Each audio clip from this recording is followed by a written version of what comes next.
painting your slab sugar skulls. To get started painting and finishing this project, you want to make sure that you have your iPad open with your color plan scheme ready to look at. You'll want a cup of water, your watercolors, a couple of brushes, and some paper towels. Your slab skull must be completely dry before you can go ahead and finish it with paint. I'm going to start by focusing on the flowers and the details that have more saturated color. To get a bright saturated color with the watercolors, I'm going to use just a little bit of water with a really small brush, and I'm going to try to get a kind of thick consistency on my paintbrush. So a little bit of water, really lifting the paint off of the palette to get a nice thick consistency.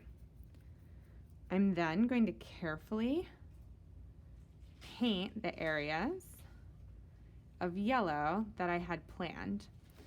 For areas like this that are raised, I'm going to lift and carefully paint around the edges.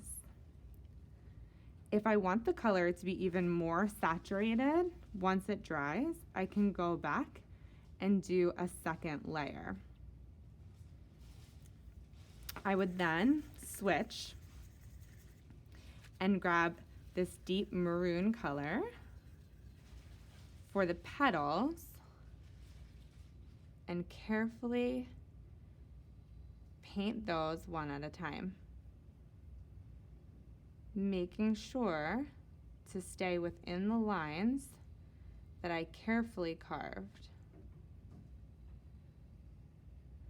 Again, if I wanted the color to be more saturated, once it dries, I could go over it a second time. The color will change as it dries. It sometimes looks a little bit darker because we've dampened the surface of the clay. So after a few moments when it dries, you'll get a better idea of the color you have and if you need to add more, layer more. You might even want to lay a different color on top to kind of change it or paint even more details in that area. Once I have my main details painted, I might go back and add even more details with different colors of paint. So for example, I might take some of this darker teal and add a little bit of detailing to my light green leaves to add more interest and detail and give them more color. I might do the same for the center of my flowers. I might go ahead and layer some details in a darker orange to add more interest. Layer the colors, make them more vibrant and saturated, creating more details. Now that my details are painted, the last thing I wanted to do was to give my skull a kind of gray wash to it. So what I'm gonna do is switch to a larger paintbrush. I'm gonna grab some water and dip it in my black watercolor. I'm going to then put it in the lid of the watercolor and add more water. So I get a kind of gray wash. So just adding more and more color, thinning it out. I might test it on my paper towel and very carefully kind of wash over my skull, just like I did in my drawing in Adobe Sketch. So I wanted this kind of aged look, and then I like the way the watercolor paint falls into my little carvings and creates contrast, and it highlights those impressions that I made, which is exactly what I was hoping to achieve. Once the wash is dry, I could go back and add more paint inside those carved areas to create even more depth and more contrast. But I'm very carefully and moving the wash around, making sure I don't mix too much with the areas I very carefully painted, so getting right up to the edge but not overlapping.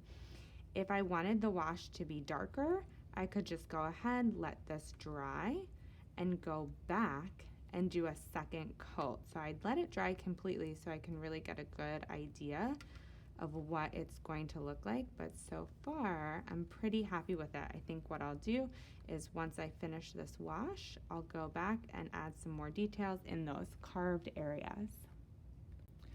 While doing my wash, I really like the way the black filled into the areas I carved. So I want to show you how I did that. I'm going to take a nice thin wash here on my palette. I'm going to fill up my paintbrush and I'm going to carefully kind of drop it into the carved area, and you can see that it runs through those lines.